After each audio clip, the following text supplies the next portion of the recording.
Greetings and welcome back to the Evolution of Confidence. Today we are going to be talking about turning your passions into profits. Now, I just got back. Today is a wonderful day because I just got home from showing one of my listings. It's a hotel, and I ended up showing it randomly to somebody that just walked up to the property, wants me to make an offer for him. So I just submitted it, and we'll see what happens. So anyway, turning your passions into profits.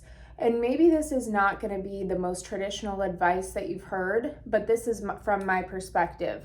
So just because you're working in a field that maybe you don't think is going to be your passion doesn't mean that you shouldn't put forth the effort or your best self into that field. An example would be, I didn't think that real estate was going to be my career, to be honest. And before, these shows have made it into a more glamorous looking career, and social media has made it into a more kind of fun career for me and something where I can lean into my creativity. I did not see it as something that was going to be exciting or like something that I would do long term. And the point of this is to show you that no matter what job you are working in currently, whether you are waiting tables or you're working at a juice bar or you're serving coffee or whatever you're doing, do it to the fullest, not for your employer only. Obviously, that's great to do, but let's be real. We get these jobs for our own best interests 90% of the time. And I don't care what people say. Like, look at real estate, for example. The amount of people, when you ask them, why do you do real estate? So many people say, because I've interviewed them, so many people say, oh, I do it because I want to help people. And yes, that is an amazing part of the job for sure. But we are not doctors. We're not physicians. We're not saving someone's life over here. Yes, you're helping somebody buy one of the most important financial things of their life, or maybe it's where they live, so there's a lot of emotion attached to it. But look at the NAR lawsuit, and then you'll see that people are not going to do this job for free or for a very low rate just because they love helping people. Okay, so let's be real and let's be honest with ourselves. We are doing these jobs to get to an end goal. The reason why I did pharmaceutical sales in college was to put myself ahead. I knew it was a competitive career, so I wanted to put myself ahead of the rest of the people getting into medical device sales. So the point of this is to show you may find your passion or find that you are very passionate about something once you get really good at it. So an example again is sales. Like, I was terrible at sales and I was very awkward, and it was never in my wildest dreams something that I dreamt about. Really, I did not dream about being in sales. I did not think it was a glamorous lifestyle that I wanted, but it's led me to a more glamorous lifestyle that I now have. Like, it led me to being able to afford things that I wanted. But in the midst of getting into this career, I kept thinking that I was settling, that I was kind of giving up on my dreams, not going after my ultimate dreams. Like, now more than ever, we know that with some elbow grease and some grit, you have a lot of opportunities at your fingertips. But it's about finding out where your talents are best suited. That doesn't mean that I will maybe be selling houses for the rest of eternity, but I would be okay if that was the case. You know, like, I make good money, I enjoy it, I love talking to people every day, I love making money, you know, I love making the deals happen. And that's kind of what I want to discuss. Like today, going to show commercial property, for me, seeing like a beautiful home, which might be the passion for some agents and a lot of agents, it's not really it's not what draws me to it. The beautiful homes are great to see, but that's not where my bread and butter lies, and that's not where my talents lie. I'm more talented in communicating numbers, surprisingly, because I'm terrible at math, but making that communication happen. I was a communication major, so I guess it ties into that. I've never even thought about it that way. And think about it, okay? This leads me to a good point. Think about it.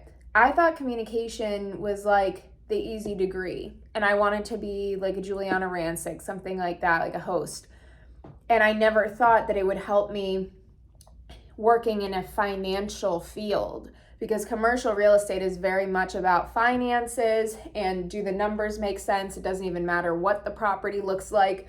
It is about the numbers whole, like fully. So yeah, I mean, that really drives me to that point of you might not realize how much your current position is setting you up for success in your future passion. If you are waiting tables and you think that you working at a 2 is going to eventually get you to that really high paying job that you want eventually, it's not, because once you have that opportunity, it's going to go to somebody else who has been working at a 10. I know people disagree with hustle culture and with being too like all about work, but if your career is at the forefront of your mind right now, and if you're listening to this podcast, it most likely is, you have to think that way. I mean, look at today. Like, the guy was like, oh, can you run home and write me an offer? I was like, yeah, I'll be home in about an hour. Now, to you guys, you're like, okay, that's reasonable. But he's like, why would it take you an hour? Like, I need to write the offer now. People have this sense of urgency, and they expect me to match that sense of urgency, which I do 99.9% of the time. I've been a lot more, not lax, but less like, ooh, about it, as I get further in my career, because I understand that not everything is so urgent. But something like this, where it's a property I've been showing a million times, like, yeah, that serves me as well to be urgent and to be like, I'm going to go home, and before I make my podcast, before I do any social media stuff, I've got to do the priority. And the priority is getting this offer out so that I can present it to my seller. And not only that, not only to serve her, but to serve my best interests. Do you think I want to show the property for all of eternity or never sell it? No, like the point is to sell it so that my client is happy and so that I'm happy too. And when I look back at jobs, when I half-assed it, I always think back to this one time when I was in med sales and I was doing MRIs. And I actually got fired from that job. And it was because of insurance cuts. That was the main reason. But had I been a rock star in that one position, I mean, the ones before I was definitely always at the top salesperson. But this one I was slacking. And he even said to me, like, because this is when Steven and I took a little break. He was like, you were like on a really good track and you were in your relationship. Now you're not, and you're kind of like going out more and all this stuff. And I remember doing my calls for the day. You're supposed to do about 15 calls to doctors a day. And I did them, but I did them half-ass. So I was like, let me just drop this stuff off and then I'll go home and nap, because I had probably gone out the night before. And I remember him calling me, my boss, being like, how did the sales go today? Like, what's going on? What's an update? It's almost like he knew that I wasn't doing my job. like I wasn't doing my job the way that I promised I would. And I got fired shortly after that. So you might think that you're pulling one over by half-assing, but you're really just screwing yourself. Like, I was really screwing myself, because I still look back on that day and say, I was such a little shit. Like, it makes me more empathetic about the people that I hire and like my expectations. And sometimes when they're not met, I'm like, okay, I wasn't perfect in my positions either. But it does make me think I wasted his time, like I wasted his time and I wasted my own time. And I said this in one of the last episodes, the people who understand, like business owners and entrepreneurs who understand to like get it while it's hot, and the sense of urgency and the my time is not forever to get this done, are the ones who succeed. It is like kind of dog eat dog, and it doesn't mean that it's grueling. It just means, but sometimes it is. Like sometimes you are tired and you'd rather watch Grand Cayman on Hulu, which I'll be doing later tonight, than do things that will serve yourself in your career and in your passions. Me doing this podcast, this serves my passions. Even though I'm giving advice and I'm helping, my ultimate goal is to be really good at podcasting and have a successful podcast. I've been doing this since 2021 when I was pregnant with, I've been doing it longer than that, since 2020 when I was pregnant with my son, or maybe 2019. I think 2019. That's a long time, okay? Like that is a long time. And one of the things that I've been kicking myself about, which is kind of ties into this, is always telling you guys that I'm inconsistent with this podcast. And I'm like, I am doing the same bullshit that I used to do in college when I was like, I'm not a good test taker. I'm not good at math. I'm not good at this. I'm not good at that. It's like lies that you tell yourself to justify your own behavior. And it's like, no, I am pretty consistent with this. I'm doing it once a week at least. I'm putting in as much effort into it as I possibly can with everything else going on. I am sacrificing stuff with social media and TikTok and stuff because I think it is the right pivot for me at this juncture. And I'm not sacrificing time with my kids because that's more important to me than doing this podcast, to be honest. And I'm not sacrificing my real estate career for this either. But it is like a hobby for me that I enjoy, that I also think will be profitable at some point in my life. So the point is, whatever you are doing now, whether it's a professional thing or it's a hobby or whatever, do it at your best and stop telling yourself that you are not that person, because you are.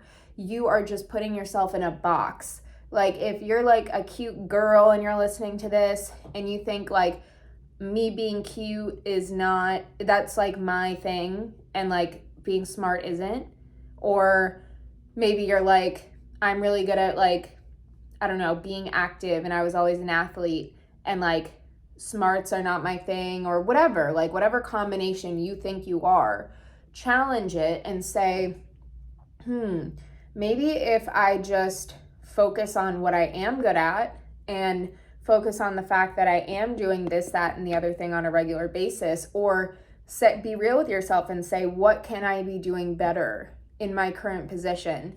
Again, it doesn't automatically mean that you're going to be making way more money, but let me tell you this. In this whole tipping culture situation, I made a video the other day saying like, you're kind of an a-hole if you're like harping on this. But at the same time, like, I'm big into tipping, I think, because I worked in those fields. Like, I had every job under the sun in the service industry. So for me, tipping, it's like, of course, even if, you know, when I used to like give out pizzas or like packaged pizzas, people would sometimes give us $20 for that, like things like that I remember. But at the same time, if you're not looking people in the eye, if you're being an asshole and you have like a scowl on your face and you're just being rude, like, yeah, don't expect a tip. Like, don't expect people to want to help you. Just like when I started real estate, I didn't go pass out my postcards. I was like, here you go. Like, I was like engaged with people, talking to people, alert, wanting to hear about them, asking questions. Make the best use of your time. That story that I told you about medical device sales, when I went home early and was just like, yeah, I passed things out. I didn't have anything to report back to my boss that was fruitful because I wasn't trying. I was just like, how do I get through this as quickly as possible so I can go home? I'm sure if you're in real estate, you've had open houses like that where people have come in and you're not taking advantage of them being there. Like, There are times when I'm so busy that people will come in and out of an open house, and I'm like in the mode of doing a million different things that I'm like, I could have gotten their contact and now they're walking out the door and blah, blah, blah. There's some things that are out of your control if you're having like 5 conversations at once, but 90% of the time you can do better than what you're doing now. And you can always do like 1% better. That's not asking too much. So each and every time you do something or you perform an open house, like crush it. Don't do 1% better in an open house or something where the opportunity is so good and it's so there for you to grasp it and make sense of it and say, is this my passion? Did I put enough into it to even find out if it was my passion? You're not going to know right away. You're going to know once you see success from the hard work that you're putting in. We're getting out of a pretty slow season in my career, and now it's like crazy busy all of a sudden, and I'm seeing the fruits of my labor. I have a lot of listings. I have a lot of opportunity at my fingertips. So do you think that after working through the really hard times and the really slower months and like shit going on with my social media and just like kind of going through a rough patch, do you think now that things are doing well and things are busy that I'm not going to take that by the horns? You're absolutely wrong if you think I'm not. Like, this is my time to shine. I'm coming out of the sewer. My hair might still look like a rat, but I'm not a rat, you know? Like, I'm ready to be a bird and fly away with these deals because I've been doing the work on the back end, and I've been doing the work when I don't feel like it, and doing the work when I know, because I trust that I've done it before, that it will pay off. But when you are in it, it's fucking hard. The other day I was telling my husband, I'm like, I have been working so hard and like posting so much and all this stuff, and I feel like I'm not seeing it come to fruition. And he's like, you just have to like stick with it. And sometimes that's the last thing you want to hear. Sometimes you want somebody to say, quit. Like, just quit. But then when you hear that, it's disappointing. Because if it really is your passion, you're not going to want to quit. And you're going to want to figure out a way to make it work. And it will work if you stick with it and if you give things your all. So I hope that this helped you. I hope it motivated you. I'm going to eat my mashed potatoes. And yeah. I wish you luck this week in your endeavors. Oh my God, I almost forgot. Before I go, instead of doing an ad this week, I'm doing my #1 hit single. How am I gonna do this? Oh, I have to play the song in the background. 1 second. Please hold for my #1 hit single. It is called 10 Toes. And I'm going to be playing, okay, the instrumental. It's on 111, if you can see. 111. That means I really should do it. I'm a little nervous to do this #1 hit single for you, but here we go. Well, let me get a sip.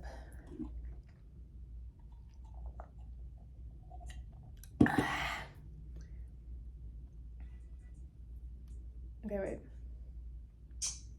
Yeah? Okay.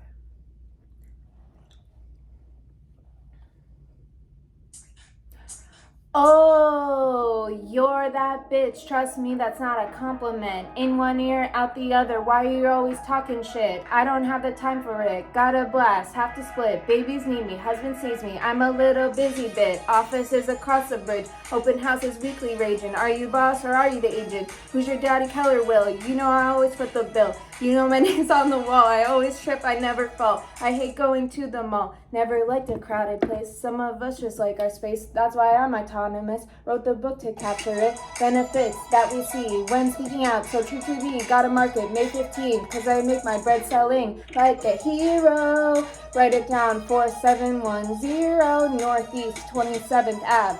Call an Uber, catch a cab to 5990 Northeast 22nd Way, Imperial Point, giving you the bills you have to pay, cause both serve a return every day. Hard to show when the chicks are at play, renting out the space to live life like a Florida girl and stay. Leigh Road this Sunday at 11, maybe stop by after Miami's 11, then hop over to Tortugas, take a walk down Mega Yacht Waterway. Lighthouse Point stays classy, I'll say. Maybe a hotel for you if you're a seasoned spender who loves the ocean, loves the sea, wants to invest locally. Try to tell me what to do, watch what happens, I dare you. You think mommy's trying to flex when I'm really racking checks. You're in my DMs, but so is Ross, trying too hard to be the biggest boss. I'm just a little chica from the 954. I don't need to impress he, cause I can stand with my word on the floor. You eat pears and shit like that, but you're still giving factually heinous acts like repping child exploiter teas. It could literally never be me. You're the only native here who owns property, not the only native. Money isn't a thing when you know you're climbing up the tree. Commercial or residential, you know I'm the one, no mistaking. Made these cookies from scratch, didn't have to dispatch the box I bought from Publix. One trad wife move a day makes the working mom say, I can have it all and still play. My kids at La Playa, gardening con la pala, growing Roma tomatoes behind the gate. Cause what you see is la jefa, closing deals like the besta. 10 listings to my name, take a peek at what's to be. If you pick up El Teli, don't be sorry, call Mari. From the chill of the north or the wide plains, of course. Most love the sand and sea. Stand between your patas sucias. We don't mind if your dogs seek you around. Cause love and life can be found down on our salty ground.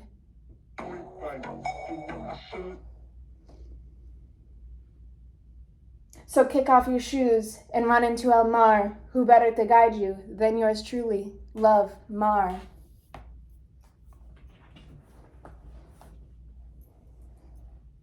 I know what you're thinking. Mari, number one, why? Why? Because whenever I hear a rap song, I think, I could do that. Number two, you're thinking, Mari, how? Because I don't get embarrassed. I don't have that bone in my body. That's one thing I've never had.